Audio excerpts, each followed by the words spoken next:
మరి me things dresses అవన్నీ ఇందులోనే carry అవన్నీ చేస్తారా? దీనిలోనే పెట్టేసుకుంటా. నేను బేసిక్ ఏంటంటే ఏదైనా కొంచెం ట్రిప్ని ఎక్స్ప్లోర్ చేయాలనే టైప్లో వెళ్ళినప్పుడు హోటల్స్ బుక్ చేసుకోను. అదే ఇప్పుడు ఎక్కడ ఉండబోతారు, స్టే ఏంటని అడగబోతున్నాను నేను. హోటల్స్ బుక్ చేసుకోను. వెహికల్లో బ్యాక్ సైడ్ 2 seats తీసేస్తా. ఓహో. తీసేసి కంఫర్టర్ అవన్నీ సెట్ చేసుకుంటాను అనమాట. ఆ. అండ్ ఈవినింగ్ 7:30 అయిందంటే వెహికల్ ఆఫ్. నేను ఎక్కడున్నా డ్రైవ్ చేయను, ఇంకా అక్కడ ఆగిపోతారు. అక్కడ ఆగిపోతా.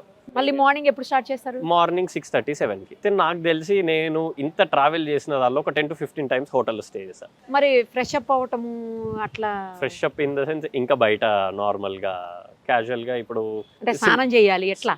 పెట్రోల్ బంక్స్ అవి ఉంటుంటాయి కదా, సింపుల్ లైఫ్ లాగా నేను బయట లీడ్ చేస్తుంటా అంతే. వాటర్ ఫాల్స్ అక్కడ కూడా వెళ్ళి చేశారా ఎప్పుడన్నా అట్లా? అట్లా కూడా వెళ్ళాను. ఇది అంటే అక్కడే స్నానం చేసేసి అక్కడే ఇంకా అన్ని అన్ని finish చేసేసుకుని అంతే కార్ ఎక్కేయడం. మళ్ళీ కార్ ఎక్కేయడమే. నేపాల్కి వెళ్ళినప్పుడు ఇట్లనే లైక్ హోటల్స్ లో ఎందుకు అది అని చెప్పేసి రోడ్ మీద వెళ్తుంటే వాటర్ ఫాల్స్ కనిపించింది. చూస్తే చల్లగా ఉన్నాయి నీళ్లు. లిటరల్ గా లైక్ ఎట్లుంటాయంటే మైనస్ లోనే ఉండే వాటర్. ముట్టుకుంటే గడ్డ కట్టిపోతాం. నాకు సైనస్ ప్రాబ్లం ఉంది. సరే ఏదైనా కానీ చేసేద్దామని అక్కడ కూడా ఎక్స్పీరియన్స్ చేయాలనేసి ముందరికి వెళ్ళిపోతా అంతే. ఇంకా